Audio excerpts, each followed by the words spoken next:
ನಮಸ್ಕಾರ. ಮುಖ್ಯಾಂಶಗಳು. ಹೆಚ್ಚುತ್ತಿರುವ ಜನಸಂಖ್ಯೆಗೆ ಕಡಿವಾಣ, 2 ಮಕ್ಕಳ ನೀತಿ ಜಾರಿ ಪ್ರಸ್ತಾವನೆ ಸರ್ಕಾರದ ಮುಂದಿಲ್ಲ, ಸಚಿವ ಅಶ್ವಿನಿ ಚೌಬೆ ಸ್ಪಷ್ಟನೆ. ಗುಲ್ಬರ್ಗಾದಲ್ಲಿ ರೈಲ್ವೆ ವಿಭಾಗೀಯ ಕಾರ್ಯಾಲಯ ಸ್ಥಾಪನೆ ಕಾರ್ಯಸಾಧುವಲ್ಲ, ಕೇಂದ್ರದಿಂದ ತಾರತಮ್ಯ ಮಾಡಿಲ್ಲ, ಸಚಿವ ಪಿಯೂಷ್ ಗೋಯಲ್. ಕೈಗಾರಿಕೆಗಳ ಸ್ಥಾಪನೆಗೆ ಜಮೀನು ನೀಡಿದ ಭೂ ಮಾಲೀಕರಿಗೆ ಪರಿಹಾರ ನೀಡದ ಉದ್ಯಮಿಗಳ ವಿರುದ್ಧ ಕಠಿಣ ಕ್ರಮ, ಸಚಿವ ಜಗದೀಶ್ ಶೆಟ್ಟರ್. ಕರ್ನಾಟಕ ಸೇರಿ 5 ರಾಜ್ಯಗಳಲ್ಲಿ ಕೋವಿಡ್ ಪ್ರಕರಣಗಳ ಏರಿಕೆ, ಮಾದರಿ ಪರೀಕ್ಷೆಗಳ ಪ್ರಮಾಣ ಹೆಚ್ಚಳಕ್ಕೆ ಸೂಚನೆ, ಕೇಂದ್ರ ಆರೋಗ್ಯ ಸಚಿವಾಲಯ. ವಾರ್ತೆಗಳ ವಿವರ.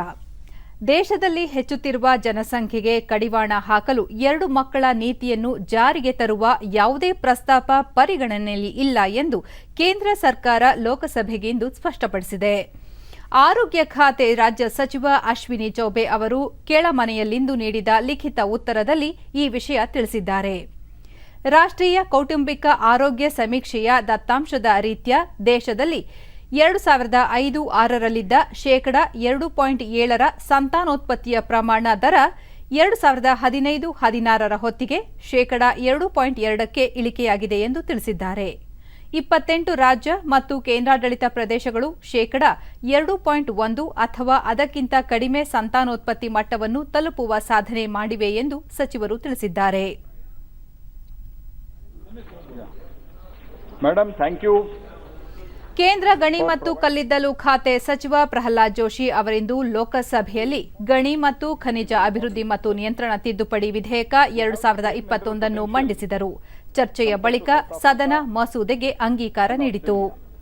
India produces around 95 minerals and despite having the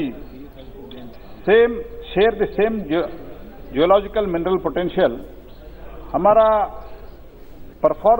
ಮಸೂದೆ ಮಂಡಿಸಿದ ಪ್ರಹ್ಲಾದ್ ಜೋಶಿ, ಗಣಿ ಅತ್ಯಂತ ಮಹತ್ವದ ವಲಯವಾಗಿದೆ. ಭಾರತ 95 ಖನಿಜಗಳನ್ನು ಉತ್ಪಾದಿಸುತ್ತದೆ. ದಕ್ಷಿಣ ಆಫ್ರಿಕಾ ಮತ್ತು ಆಸ್ಟ್ರೇಲಿಯಾದಲ್ಲಿರುವಂತೆಯೇ ಖನಿಜ ನಿಕ್ಷೇಪ ಸಂಪತ್ತನ್ನು ಭಾರತವೂ ಹೊಂದಿದೆ. ಆದಾಗ್ಯೂ ಆ ವಲಯದಲ್ಲಿ ಭಾರತದ ಪ್ರದರ್ಶನ ಗಣನೀಯವಾಗಿ ಕಡಿಮೆ ಇದೆ. ಭಾರತ 1.20 ಲಕ್ಷ ಕೋಟಿ ರೂಪಾಯಿ ಮೌಲ್ಯದ ಖನಿಜ ಉತ್ಪಾದಿಸಿದರೆ 2.50 ಲಕ್ಷ ಕೋಟಿ ರೂಪಾಯಿ ಮೌಲ್ಯದ ಖನಿಜ ಆಮದು ಮಾಡಿಕೊಳ್ಳುತ್ತಿದ್ದೇವೆ ಎಂದು ವಿವರ ನೀಡಿದರು. ಭಾರತದ ಬಳಿ ಅಂದಾಜು 501 ದಶಲಕ್ಷ ಟನ್ ಚಿನ್ನದ ನಿಕ್ಷೇಪವೂ ಇದೆ. ಪ್ರತಿ ವರ್ಷ 229 ಲಕ್ಷ ಕೋಟಿ ರೂಪಾಯಿ ಮೌಲ್ಯದ 983 ಟನ್ ಚಿನ್ನವನ್ನು ಆಮದು ಮಾಡಿಕೊಳ್ಳುತ್ತಿದ್ದೇವೆ. ಇದಕ್ಕಿಂತ ದುಃಖದ ಸಂಗತಿ ಎಂದರೆ ನಮ್ಮ ದೇಶದಲ್ಲಿ ವಿಶ್ವದ 4ನೇ ಅತಿದೊಡ್ಡ ಕಲ್ಲಿದ್ದಲು ನಿಕ್ಷೇಪ ಇದೆ. ಸಮೀಕ್ಷಾ ಅಂದಾಜಿನ ರೀತ್ಯಾ 326 ಶತಕೋಟಿ ಟನ್ ಕಲ್ಲಿದ್ದಲು ದೇಶದಲ್ಲಿದೆ. ಆದರೂ 2020ರಲ್ಲಿ 1.5 ಲಕ್ಷ ಕೋಟಿ ರೂಪಾಯಿ 248 ದಶಲಕ್ಷ ಟನ್ ಕಲ್ಲಿದ್ದಲು ಆಮದು ಮಾಡಿಕೊಳ್ಳಲಾಗಿದೆ ಎಂದು ತಿಳಿಸಿದರು. ಕೃಷಿಯ ಬಳಿಕ ಅತಿ ಹೆಚ್ಚು ಉದ್ಯೋಗ ಕಲ್ಪಿಸುವ ಕ್ಷೇತ್ರ ಗಣಿಗಾರಿಕೆಯಾಗಿದೆ.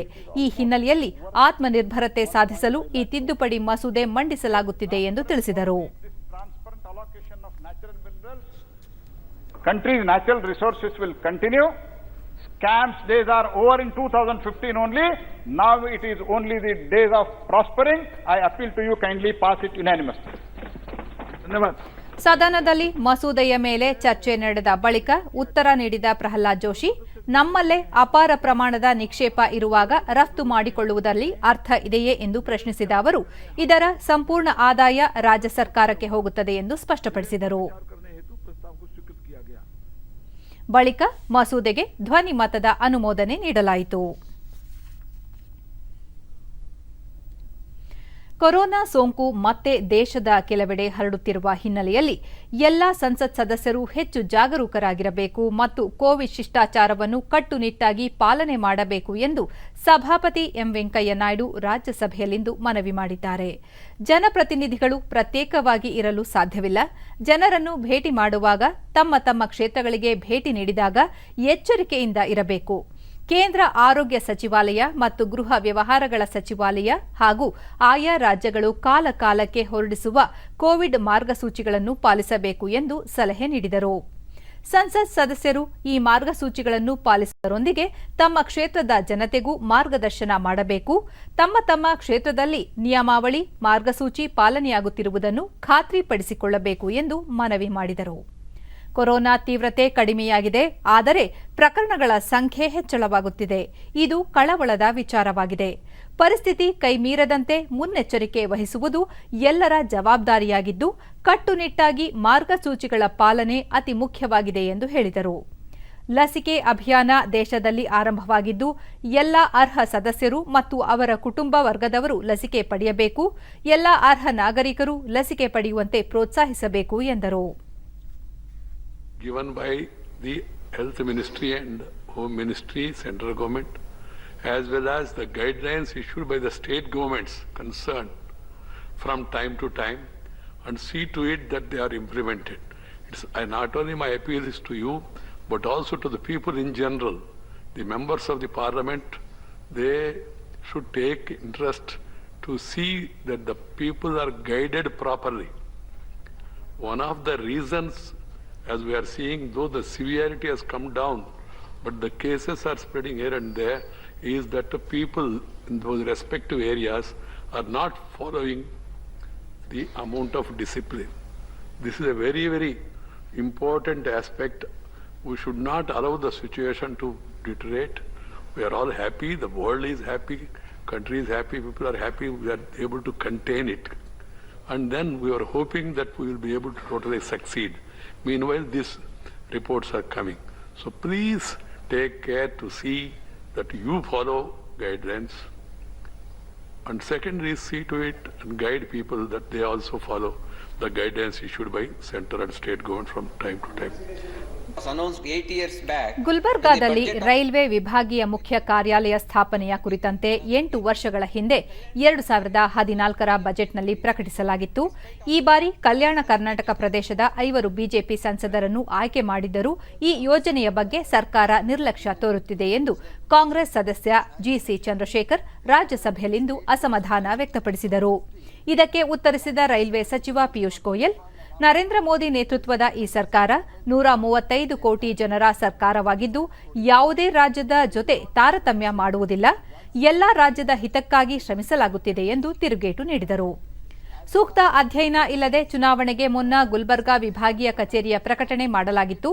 ನಂತರ ಈ ಬಗ್ಗೆ ವಿವರವಾದ ಅಧ್ಯಯನ ನಡೆಸಿದಾಗ ಇದು ಕಾರ್ಯಸಾಧ್ಯವಲ್ಲ ಎಂಬ ಅಭಿಪ್ರಾಯ ಬಂದಿದೆ ಎಂದು ಸ್ಪಷ್ಟಪಡಿಸಿದರು.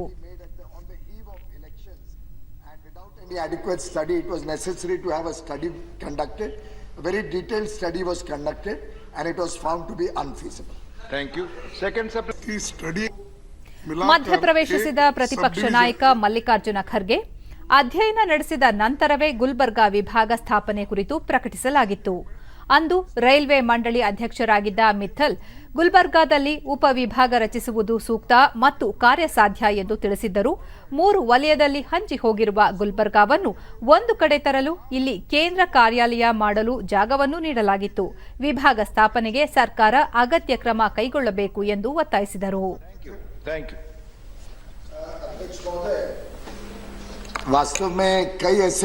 ಇದಕ್ಕೆ ಉತ್ತರ ನೀಡಿದ ಪಿಯೂಷ್ ಗೋಯಲ್, ರೈಲ್ವೆ ಮಂಡಳಿ ಭಾರತದ ಸಮಗ್ರ ದೃಷ್ಟಿಕೋನದಿಂದ ನೋಡುತ್ತದೆ, ಹೀಗಾಗಿ ಇದು ಕಾರ್ಯಸಾಧ್ಯವಲ್ಲ ಎಂದು ವರದಿ ನೀಡಿರುವುದಾಗಿ ತಿಳಿಸಿದರು.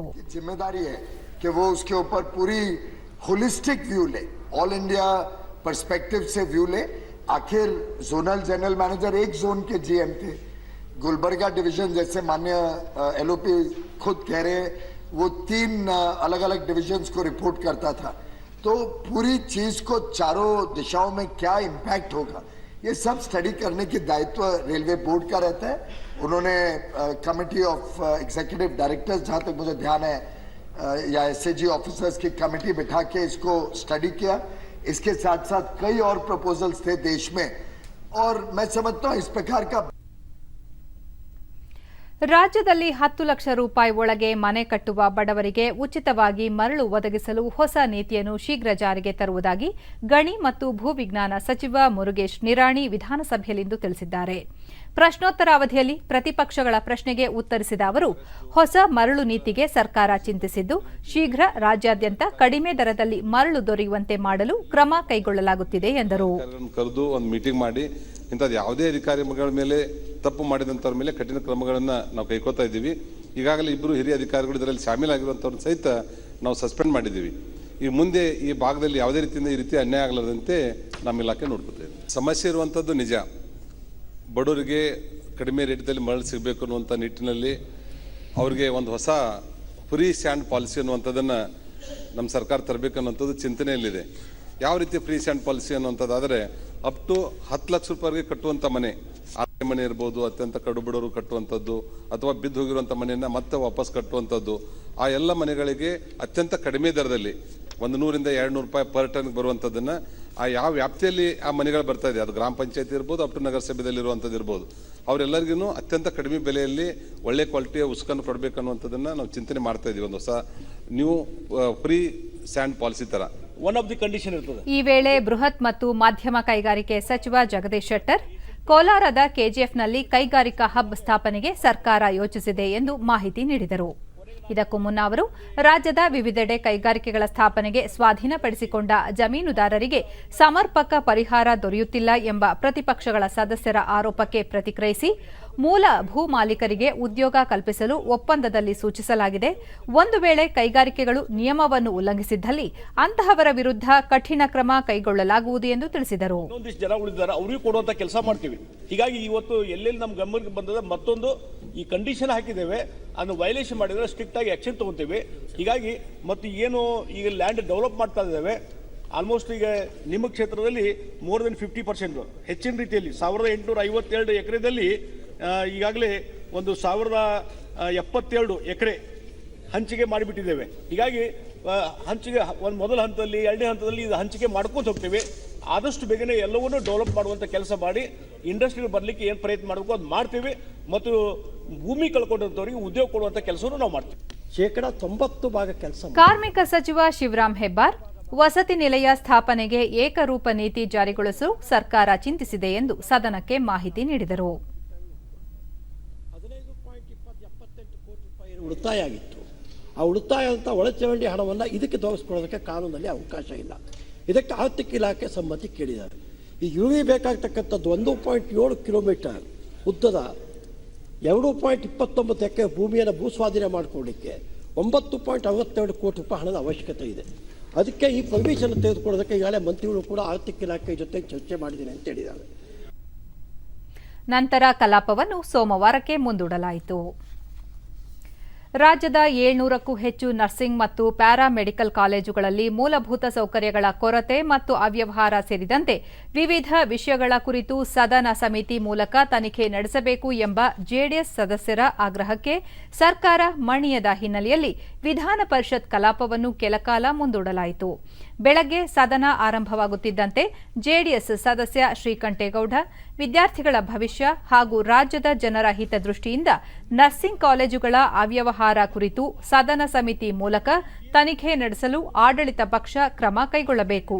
ಈ ವಿಷಯದಲ್ಲಿ ರಾಜಕೀಯ ಬೆರೆಸುವುದು ಬೇಡ, ರಾಜ್ಯದ ಹಿತದೃಷ್ಟಿಯಿಂದ ಕ್ರಮ ಕೈಗೊಳ್ಳಬೇಕಿದೆ ಎಂದರು. ಇದಕ್ಕೊಂದು ಇತಿಶ್ರೀ ಆಡಬೇಕಲ್ಲ. ನಮಗೆ ಭಾರತೀಯ ಜನತಾ ಪಕ್ಷದ ಬಗ್ಗೆ, ಅವರ ತತ್ವ ಸಿದ್ಧಾಂತಗಳ ಬಗ್ಗೆ ನಂಬಿಕೆ ಇದೆ. ಅವರು ವಿಶೇಷವಾಗಿ ನಿಲ್ಲುವಂತ ಜನ. ಇವತ್ತು ಅವರು ಅತ್ಯಂತ ಮುಕ್ತ ಮನಸ್ಸು. ಯಾಕೆಂದ್ರೆ ಒಂದು ಕುಡಿಯುವ ನೀರಿನ ವಿಚಾರದಲ್ಲಿ ಮಲ್ಕಾಪುರಿ ಅವರು ಪ್ರಸ್ತಾಪ ಮಾಡಿದಾಗ ಅದಕ್ಕೊಂದು ಸದನ ಸಮಿತಿಯನ್ನು ಮಾಡಿದ್ರು. ಇವತ್ತು ನೀವು ಎನ್ಕ್ವೈರಿಗೆ ಒಪ್ಪಿದ್ದೀರಿ, ಅದು ಸದನ ಸಮಿತಿಯಿಂದಾಗಿ. ಯಾಕೆಂದ್ರೆ ಅಧಿಕಾರಿಗಳ ಮಟ್ಟದಲ್ಲಿ ಕಳೆದ 50 ವರ್ಷಗಳಿಂದ 60 ವರ್ಷಗಳಿಂದ ಇದನ್ನು ಸರಿ ಮಾಡ್ಲಿಕ್ಕೆ ಸಾಧ್ಯ ಆಗಲೇ ಇಲ್ಲ. ಪ್ರತಿಪಕ್ಷದ ನಾಯಕ ಎಸ್ಆರ್ ಪಾಟೀಲ್ ಇದಕ್ಕೆ ಧ್ವನಿಗೂಡಿಸಿ ಜನರ ಸಮಸ್ಯೆಗಳಿಗೆ ನ್ಯಾಯ ಒದಗಿಸುವ ನಿಟ್ಟಿನಲ್ಲಿ ಸದನ ಸಮಿತಿ ಮೂಲಕ ತನಿಖೆ ನಡೆಸುವಂತೆ ಕೋರಿದರು. ಸದಸ್ಯರನ್ನು ಕರೆದು ತಾವು ಚರ್ಚೆ ಮಾಡಿದರೆ ಒಳ್ಳೆಯದು. ಇದೇ ರೀತಿ ಸಮಯ ಹಾಳಾಗೋದ್ರಿಂದ ಇದು ಇಡೀ ಕನ್ನಡ ನಾಡಿಗೆ ಒಂದು ತಪ್ಪು ಸಂದೇಶ ಹೋಗ್ತದೆ. ಅದಕ್ಕೆ ನಾನು ಮನವಿ ಮಾಡ್ಕೊತೀನಿ, ಸ್ವಲ್ಪ ಕಾಲಾವಧಿವರೆಗೆ ಸದನವನ್ನು ಮುಂದೂಡಿ ಚರ್ಚೆ ಮಾಡುವುದು ಸೂಕ್ತ ಅಂತ ನನ್ನ ಅಭಿಪ್ರಾಯ. ಕಾಂಗ್ರೆಸ್ನ ಬಿಕೆ ಹರಿಪ್ರಸಾದ್ ಭ್ರಷ್ಟಾಚಾರ ಮುಕ್ತ ವಿಷಯ ಕುರಿತು ಮಾತನಾಡುವ ಬಿಜೆಪಿ ಸದನ ಸಮಿತಿ ರಚಿಸಲು ಏಕೆ ಹಿಂಜರಿಯುತ್ತಿದೆ ಎಂದು ಪ್ರಶ್ನಿಸಿದರು. ನಾವು ಸಹ ಭಾಗಿಯಾಗ್ತಾ ಇದ್ವಿ, ನಮ್ಮ ಭಾಗಿ ಯಾಕೆ ಆಗೋದಿಲ್ಲ ಅಂತ ನಮ್ಗೆ ಈಗಾಗಲೇ ಸ್ಪಷ್ಟಪಡಿಸಿದ್ವಿ. ಅನೈತಿಕ ಒಂದು ನೈತಿಕತೆಯ ಪ್ರಶ್ನೆ ಆಗಿರೋದ್ರಿಂದ ಅವತ್ತು ನಾವು ಭಾಗಿಯಾಗಿರಲಿಲ್ಲ. ಈ ವಿಚಾರ ಜನಸಾಮಾನ್ಯರ ಮಧ್ಯದಲ್ಲಿ ಬಂದಾಗ ಗಂಭೀರವಾದ ಪ್ರಶ್ನೆ. ದಯವಿಟ್ಟು ಸದನ ಸಮಿತಿಯನ್ನ ರಚನೆ ಮಾಡಿ ಒಂದು ಕುಲಂಕುಷವಾದ ತನಿಖೆ ಆಗಲಿ ಮಾಡಲಿಕ್ಕೆ ಅವಕಾಶ ಮಾಡಿಕೊಳ್ಳಿ. ಯಾಕಂದ್ರೆ ಇದಕ್ಕೆ ಉತ್ತರಿಸಿದ ಸಭಾನಾಯಕ ಕೋಟ ಶ್ರೀನಿವಾಸ ಪೂಜಾರಿ, ಅಧಿಕಾರಿಗಳ ಮಟ್ಟದಲ್ಲಿ ತನಿಖೆ ನಡೆಸಿ 3 ತಿಂಗಳಲ್ಲಿ ವರದಿ ಮಂಡಿಸಲಾಗುತ್ತದೆ. ಒಂದು ವೇಳೆ ನಿಮಗೆ ತೃಪ್ತಿಯಾಗದಿದ್ದರೆ ಮುಂದಿನ ಕ್ರಮ ಕೈಗೊಳ್ಳಲು ಚಿಂತಿಸಲಾಗುವುದು ಎಂದರು. ನಾವು ಇಲ್ಲೇ ನಿನ್ನೆ ಅದನ್ನೇ ಹೇಳಿದೆವು. ನೀವು ಗ್ರಾಮೀಣಾಭಿವೃದ್ಧಿ ಇಲಾಖೆಯಲ್ಲಿ ಸದನ ಸಮಿತಿ ಮಾಡಿದ್ದೀರಿ, ಈ ನರ್ಸಿಂಗ್ ಕಾಲೇಜ್ ಬಗ್ಗೆ ಯಾಕೆ ಮಾಡ್ತಾ ಇಲ್ಲ ಅಂತ ಕೇಳಿದಾಗ ನಾವು ಹೇಳಿದೆವು ಸರ್ಕಾರದ ವತಿಯಿಂದ 2 ವರದಿಗಳನ್ನ ಇಲಾಖೆ ವತಿಯಿಂದ ತೆಗೆದುಕೊಳ್ಳಲಾಗಿತ್ತು. ಸದನ ಚರ್ಚೆ ಮಾಡಿದಾಗ ಇನ್ನಷ್ಟು ಸೂಕ್ಷ್ಮ ಇದೆ ಅಂತ ಹೇಳಿ ಮತ್ತೆ ಒತ್ತಾಯ ಬಂದದ್ರಿಂದ ಸದನ ಸಮಿತಿಯನ್ನು ಮಾಡಿದ್ದೇವೆ ಅನ್ನುವಂಥ ಅಭಿಪ್ರಾಯಗಳನ್ನು ಹೇಳಿದೆವು. ಇಲ್ಲೂ ಕೂಡ ಹಾಗೆ ಮಾನ್ಯ ಮಂತ್ರಿಗಳು ನಿನ್ನೆ ಸ್ಪಷ್ಟವಾಗಿ ಹೇಳಿದ್ದಾರೆ, ಇನ್ನು 3 ತಿಂಗಳಲ್ಲಿ ನಾವೊಂದು ತನಿಖಾ ವರದಿಯನ್ನು ತರಿಸ್ತೇವೆ, ಇದೇ ಸದನದಲ್ಲಿ ಮಂಡಿಸ್ತೇವೆ. ಆ ಮಂಡನೆ ನಂತರ ನಿಮ್ಗೆ ತೃಪ್ತಿ ಆಗದಿದ್ರೆ ನಮ್ಗೆ ವಿಶ್ವಾಸ ಇದೆ ತೃಪ್ತಿ ಆಗುತ್ತೆ ನಿಮಗೆ ಅಂತ ಹೇಳಿ, ಅಲ್ಲೇನ್ ತಪ್ಪುಗಳಿದ್ರು ಕೂಡ ವರದಿಯಲ್ಲಿ ಬರುವಂತ ಮುಕ್ತವಾದ ವಾತಾವರಣದಲ್ಲಿ ಒಳ್ಳೆಯ ಒಂದು ತಂಡದ ಮೂಲಕ ನಾವು ಅದಕ್ಕೆ ವರದಿಯನ್ನು ತರಿಸ್ತೇವೆ ಅನ್ನುವಂತ ಮಾತನ್ನು ಹೇಳಿದ್ದಾರೆ. ಇದಕ್ಕೊಂದು ತೆರೆ ಹೇಳಿದ್ರೆ ಎಲ್ಲ ದೃಷ್ಟಿಯಿಂದ ಈ ಸದನ ಸುಸೂತ್ರವಾಗಿ ನಡೀತಿದೆ. ಆ ಹಿನ್ನೆಲೆಯಲ್ಲಿ ನಿಮಗೂ ನಾನು ಸರ್ಕಾರಕ್ಕೆ ರೀಕನ್ಸಿಡರ್ ಮಾಡುವ. ಈ ವೇಳೆ ಮಧ್ಯಪ್ರವೇಶಿಸಿದ ಸಭಾಪತಿ ಬಸವರಾಜ ಹೊರಟ್ಟಿ, ಇದೊಂದು ಗಂಭೀರ ವಿಷಯವಾಗಿದ್ದು ಸರ್ಕಾರ ಕಠಿಣ ನಿರ್ಧಾರ ಕೈಗೊಳ್ಳುವ ಅಧಿಕಾರವಿದೆ ಎಂದರು. ಅನ್ನುವಂಥದ್ದು ಬಂದಿದೆ. ಬೇರೆಯವ್ರ ಕಡೆ ಎನ್ಕ್ವೈರಿ ಮಾಡಿದ್ರೆ ಮತ್ತವೆಲ್ಲ ಏನಾದ್ರು ಭ್ರಷ್ಟಾಚಾರ ಆಗಿ ಅಲ್ಲೆಲ್ಲಿ ಉಳಿತೈತಿ. ಸದನ ಸಮಿತಿ ಆದ್ರೆ ಒಂದು ತೀರ್ಮಾನಕ್ಕೆ ಬರ್ತೈತಿ, ನಾಡಿನ ಜನತೆ ಒಂದು ಒಳ್ಳೆ ಮೆಸೇಜ್ ಕೊಟ್ಟಂಗ ಆಕತಿ ಅನ್ನೋದು ಅವ್ರ ಒಟ್ಟಾಭಿಪ್ರಾಯ. ಆರೋಗ್ಯ ಮತ್ತು ವೈದ್ಯಕೀಯ ಶಿಕ್ಷಣ ಸಚಿವ ಡಾಕ್ಟರ್ ಕೆ ಸುಧಾಕರ್, ಸರ್ಕಾರಿ ಸಂಸ್ಥೆಗಳೊಂದಿಗೆ ಖಾಸಗಿ ಸಂಸ್ಥೆಗಳಿಗೆ ಸಾಕಷ್ಟು ಅವಕಾಶವನ್ನು ನೀಡಿದ್ದು ವೈದ್ಯಕೀಯ ಶಿಕ್ಷಣ ವಲಯಗಳ ಪ್ರಗತಿಗೆ ಕಾರಣವಾಗಿದೆ ಎಂದು ತಿಳಿಸಿದರು. ಮೂಲಭೂತ ಸೌಕರ್ಯಗಳ ಪರಿಶೀಲನೆಯ ನಂತರವೇ ಕಾಲೇಜುಗಳಿಗೆ ಅನುಮತಿ ನೀಡಲಾಗುವುದು. ಸರ್ಕಾರ ಹಾಗೂ ಇಲಾಖೆಯಿಂದ ಯಾವುದೇ ಲೋಪವಿಲ್ಲದೆ ಕಾರ್ಯನಿರ್ವಹಿಸುತ್ತಿದೆ ಎಂದರು. ಅಷ್ಟರ ಮೇಲೂ ಕೂಡ ತನಿಖೆ ಮಾಡಿಸಿ ಅರ್ಹ ಸಂಸ್ಥೆಗಳು ಮಾತ್ರ ಇನ್ನು ಮುಂದೆ ಕಾರ್ಯ ಮಾಡಬೇಕು ಅಂತ ಹೇಳಿ ಕೂಡ ನಾನು ಈಗಾಗಲೇ ಹೇಳಿದ್ದೆ. ಗುಣಮಟ್ಟ ಕಾಯ್ದುಕೊಂಡಿರ್ತಕ್ಕಂಥ ಸಂಸ್ಥೆಗಳು ಮಾತ್ರ ಇನ್ನು ರಾಜ್ಯದಲ್ಲಿ ಇರಬೇಕು. ಯಾವುದು ಕಳಪೆ ಸಂಸ್ಥೆಗಳಿದ್ದಾವೆ, ಗುಣಮಟ್ಟ ಏನಿರಬೇಕು ಅದಕ್ಕೆ ಇಲ್ದಿರ ಇರ್ತಕ್ಕಂಥ ಸಂಸ್ಥೆಗಳು, ಅದನ್ನ ಶಾಶ್ವತವಾಗಿ ಅದರ ಪರವಾನಗಿಯನ್ನ ರದ್ದು ಮಾಡಬೇಕು ಅಂತ ಕೂಡ ನಾನು ತನಿಖೆಯಿಂದ ಆದ್ಮೇಲೆ ಅದಕ್ಕೆ ಆದೇಶ ಮಾಡ್ತೀನಿ ಅಂತ ಕೂಡ ಹೇಳಿದ್ದೀನಿ ಮಾನ್ಯ ಸಭಾಪತಿಗಳು. ಇದೇ ವಿಷಯ ಕುರಿತು ಆಡಳಿತ ಮತ್ತು ಪ್ರತಿಪಕ್ಷಗಳ ನಡುವೆ ಮಾತಿನ ಚಕಮಕಿ ನಡೆದು ಗದ್ದಲದ ವಾತಾವರಣ ಉಂಟಾದಾಗ ಸಭಾಪತಿ ಬಸವರಾಜ ಹೊರಟ್ಟಿ ಕಲಾಪವನ್ನು ಸೋಮವಾರಕ್ಕೆ ಮುಂದೂಡಿದರು. ಮುಖ್ಯಮಂತ್ರಿ ಬಿಎಸ್ ಯಡಿಯೂರಪ್ಪ ಲಯನ್ಸ್ ಕ್ಲಬ್ನ ಸಂಚಾರಿ ರಕ್ತದಾನ ಘಟಕಗಳಿಗೆ ಬೆಂಗಳೂರಿನ ವಿಧಾನಸೌಧದ ಆವರಣದಲ್ಲಿಂದು ಚಾಲನೆ ನೀಡಿದರು.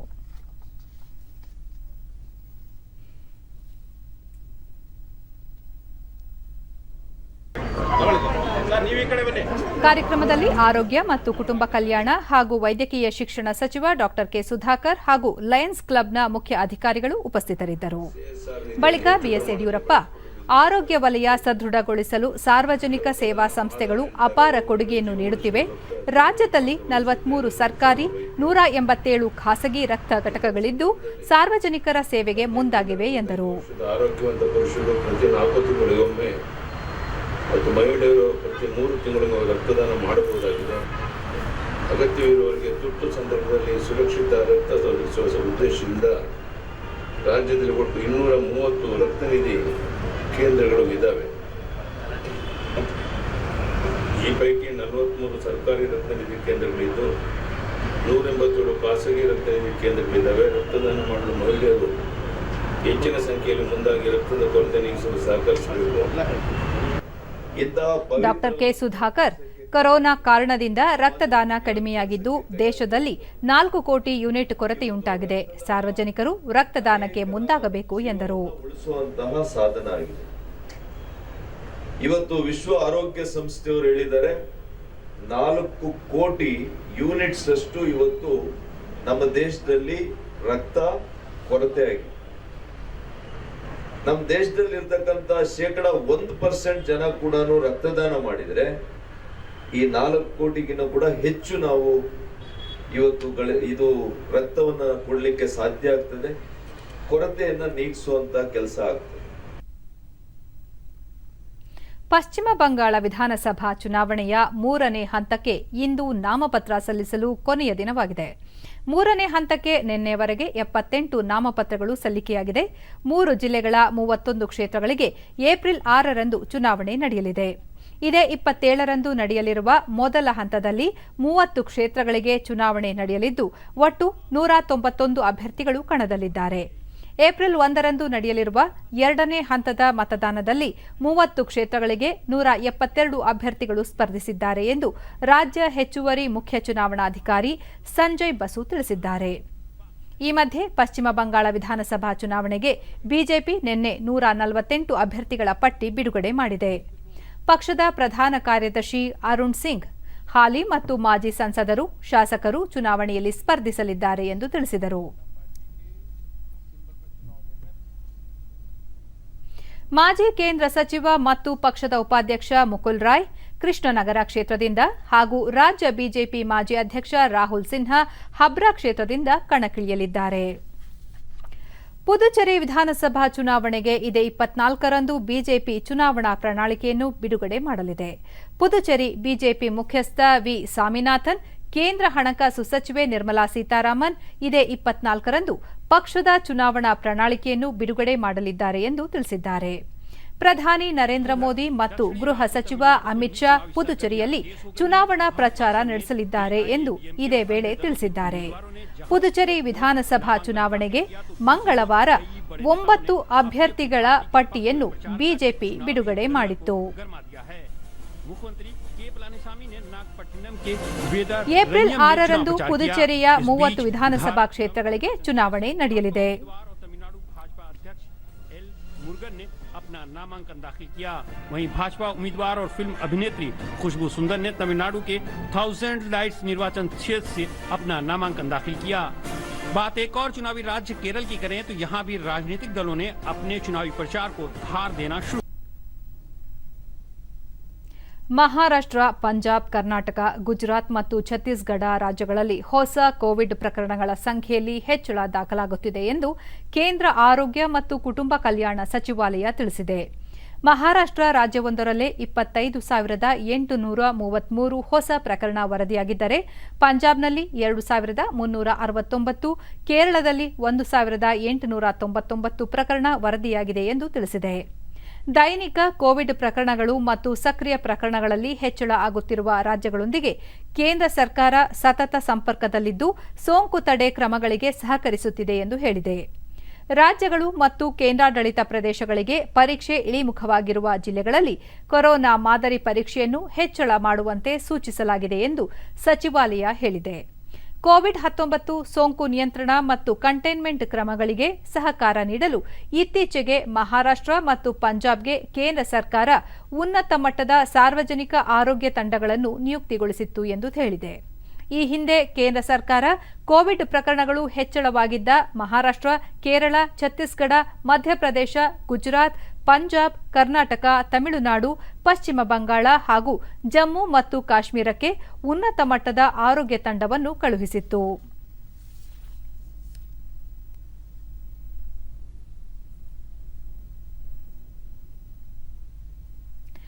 ದೇಶದಲ್ಲಿ ಕಳೆದ 24 ಗಂಟೆಗಳಲ್ಲಿ 39,726 ಹೊಸ ಕೋವಿಡ್-19 ಪ್ರಕರಣಗಳು ಬೆಳಕಿಗೆ ಬಂದಿವೆ. ಇದರೊಂದಿಗೆ ದೇಶದಲ್ಲಿ ಒಟ್ಟು ಸೋಂಕಿತರ ಸಂಖ್ಯೆ 1,14,14,331ಕ್ಕೆ ಏರಿಕೆಯಾಗಿದೆ ಎಂದು ಕೇಂದ್ರ ಆರೋಗ್ಯ ಸಚಿವಾಲಯ ತಿಳಿಸಿದೆ. ಇದುವರೆಗೆ 1,10,83,679 ಮಂದಿ ಗುಣಮುಖರಾಗುವುದರೊಂದಿಗೆ ಚೇತರಿಕೆ ಪ್ರಮಾಣ 96.26ಕ್ಕೆ ಏರಿಕೆಯಾಗಿದೆ. ಒಟ್ಟು 2,71,282 ಸಕ್ರಿಯ ಪ್ರಕರಣಗಳಿದ್ದು 2.36%. ಇದುವರೆಗೆ 1,59,370 ಮಂದಿ ಮೃತಪಟ್ಟಿದ್ದು ಈ ಪ್ರಮಾಣ 1.38%. ಇದುವರೆಗೂ ದೇಶದಲ್ಲಿ 3,93,39,817 ಮಂದಿಗೆ ಕೋವಿಡ್ ಲಸಿಕೆ ನೀಡಲಾಗಿದೆ.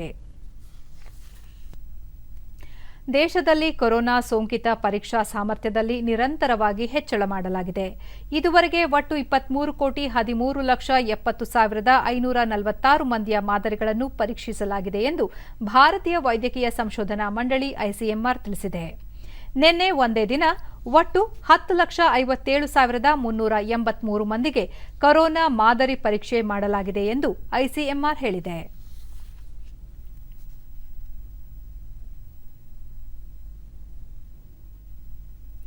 ಕಲಬುರಗಿ ಜಿಲ್ಲೆಯಲ್ಲಿ ಕೊರೋನಾ ಹೆಚ್ಚುತ್ತಿರುವ ಹಿನ್ನೆಲೆಯಲ್ಲಿ ಜನಜಾಗೃತಿ ಮೂಡಿಸಲು ಪೊಲೀಸ್ ಇಲಾಖೆ ಹಾಗೂ ಜಿಲ್ಲಾಡಳಿತದಿಂದ ಇಂದು ಜಾಥಾ ಹಮ್ಮಿಕೊಳ್ಳಲಾಗಿತ್ತು. ಜಿಲ್ಲಾಧಿಕಾರಿ ವಿವಿ ಜ್ಯೋತ್ಸ್ನಾ, ಪೊಲೀಸ್ ಆಯುಕ್ತ ಸತೀಶ್ ಕುಮಾರ್ ಹಾಗೂ ಸಿಬ್ಬಂದಿ ನಗರದ ಪ್ರಮುಖ ರಸ್ತೆಗಳಲ್ಲಿ ಸಂಚರಿಸಿ ಆಟೋ, ಬಸ್ ವಾಹನಗಳನ್ನು ತಡೆದು ಮನೆಯಿಂದ ಹೊರಗೆ ಬಂದಾಗ ಕಡ್ಡಾಯವಾಗಿ ಮಾಸ್ಕ್ ಧರಿಸುವಂತೆ ಜನರಿಗೆ ಮನವರಿಕೆ ಮಾಡಿಕೊಟ್ಟರು.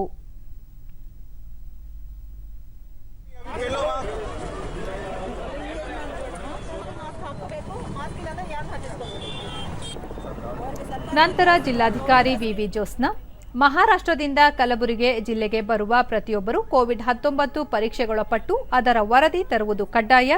ವರದಿ ಇಲ್ಲದವರಿಗೆ ಜಿಲ್ಲೆಗೆ ಪ್ರವೇಶ ನೀಡಲಾಗುವುದಿಲ್ಲ ಎಂದರು. ವ್ಯಾಕ್ಸಿನ್ ಕೊಟ್ಟು ಅವರಿಗಿರುವ ಜವಾಬ್ದಾರಿಯನ್ನು ಅವರು ನಿಭಾಯಿಸಿಕೊಂಡಿದ್ದಾರೆ. ಇವತ್ತು ಇದು ನಮ್ಮ ಜವಾಬ್ದಾರಿ. ನಮ್ಮ ತಂದೆ ತಾಯಿ, ನಮ್ಮ ಮನೆಯಲ್ಲಿ ಯಾರು ಹಿರಿಯರಿದ್ದಾರೆ ಅವರೆಲ್ಲರಿಗೂ ಕೂಡ ವ್ಯಾಕ್ಸಿನ್ ಕೊಡಿಸುವುದು ನಮ್ಮ ಜವಾಬ್ದಾರಿ. ಆ ಜವಾಬ್ದಾರಿಯನ್ನು ಎಲ್ಲರೂ ಕೂಡ ಚೆನ್ನಾಗಿ ನಿಭಾಯಿಸಿಕೊಂಡು ಪೊಲೀಸ್ ಆಯುಕ್ತ ಸತೀಶ್ ಕುಮಾರ್, ಕೊರೋನಾ ಬಗ್ಗೆ ಜನರಿಗೆ ಅರಿವಿದ್ದರೂ ಮಾರ್ಗಸೂಚಿಗಳನ್ನು ಸರಿಯಾಗಿ ಪಾಲಿಸುತ್ತಿಲ್ಲ. ಸಾರ್ವಜನಿಕರು ನಿರ್ಲಕ್ಷ್ಯ ತೋರದೆ ಮಾಸ್ಕ್ ಧರಿಸುವುದು ಮತ್ತಿತರ ನಿಯಮಗಳನ್ನು ಪಾಲಿಸಬೇಕೆಂದು ಮನವಿ ಮಾಡಿದರು. ಒಂದು ಜಾಥಾವನ್ನು ನಾವು ಏರ್ಪಡಿಸಿದ್ದೀವಿ. ನಾವು DC ಮತ್ತು CEO, ಕಾರ್ಪೊರೇಷನ್ ಕಮಿಷನರ್, ಎಲ್ಲ ಪೊಲೀಸ್ನವರು, ಎಲ್ಲ ಗೌರ್ಮೆಂಟ್ ಅಫಿಷಿಯಲ್ಸ್ ಇವತ್ತು ಕೋವಿಡ್-19 ನಿಯಂತ್ರಣಕ್ಕೆ ಭಾರತ ತಯಾರಿಸಿರುವ ಆಸ್ಟ್ರಾಜೆನಿಕಾ ಕೊರೋನಾ ಲಸಿಕೆ ಸುರಕ್ಷಿತ ಮತ್ತು ಪರಿಣಾಮಕಾರಿಯಾಗಿದೆ ಎಂದು ಯುರೋಪಿಯನ್ ಔಷಧೀಯ ಸಂಸ್ಥೆಗಳು ತಿಳಿಸಿವೆ. ಆಸ್ಟ್ರಾಜೆನಿಕಾ ಲಸಿಕೆ ಪಡೆದವರ ಪ್ರಾಥಮಿಕ ಪರಿಶೀಲನೆ ಬಳಿಕ ಯುರೋಪಿಯನ್ ಔಷಧ ಘಟಕಗಳ ಸುರಕ್ಷತಾ ಸಮಿತಿ ಈ ಹೇಳಿಕೆ ನೀಡಿದೆ. ಅಡ್ಡ ಪರಿಣಾಮಗಳ ಆತಂಕದಿಂದ ಹಲವು ದೇಶಗಳು ಲಸಿಕೆ ಬಳಕೆಯನ್ನು ತಾತ್ಕಾಲಿಕವಾಗಿ ಸ್ಥಗಿತಗೊಳಿಸಿದ ಬೆನ್ನಲ್ಲೇ ಈ ಸ್ಪಷ್ಟನೆ ಹೊರಬಂದಿದೆ. ಲಸಿಕೆ ಸ್ವೀಕರಿಸಿದವರಲ್ಲಿ ರಕ್ತ ಹೆಪ್ಪುಗಟ್ಟುವಿಕೆಯ ಅಪಾಯದ ಹೆಚ್ಚಳಕ್ಕೆ ಯಾವುದೇ ಪುರಾವೆ ಕಂಡುಬಂದಿಲ್ಲ ಎಂದು ಯುರೋಪಿಯನ್ ಔಷಧ ಸಂಸ್ಥೆಗಳು ತಿಳಿಸಿವೆ. No evidence of a quality or a batch issue. The committee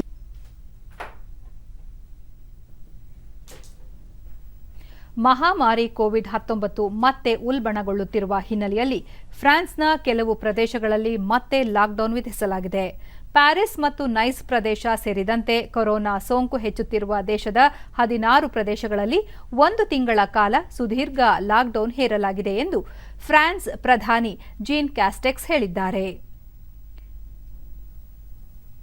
ಹೊಸ ನಿಯಮಗಳು ಇಂದು ಮಧ್ಯರಾತ್ರಿಯಿಂದ 4 ವಾರಗಳವರೆಗೆ ಜಾರಿಯಲ್ಲಿರುತ್ತದೆ. ಆದರೆ ಲಾಕ್ಡೌನ್ ನಿರ್ಬಂಧಗಳಲ್ಲಿ ಕೆಲವು ಸಡಿಲಿಕೆ ನೀಡಲಾಗಿದೆ ಎಂದು ವರದಿಯಾಗಿದೆ.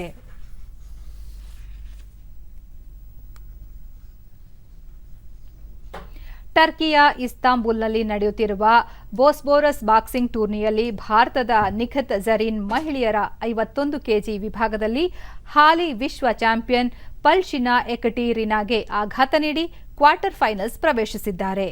ಏಷ್ಯನ್ ಚಾಂಪಿಯನ್ಶಿಪ್ನಲ್ಲಿ ಕಂಚಿನ ಪದಕ ಗೆದ್ದಿರುವ ನಿಖತ್ ಪ್ರೀ ಕ್ವಾರ್ಟರ್ ಫೈನಲ್ಸ್ ಪಂದ್ಯದಲ್ಲಿ 5-0 ಅಂತರದಲ್ಲಿ ರಷ್ಯಾದ ಎಕಟೆರಿನಾಗೆ ಸೋಲುಣಿಸಿದರು.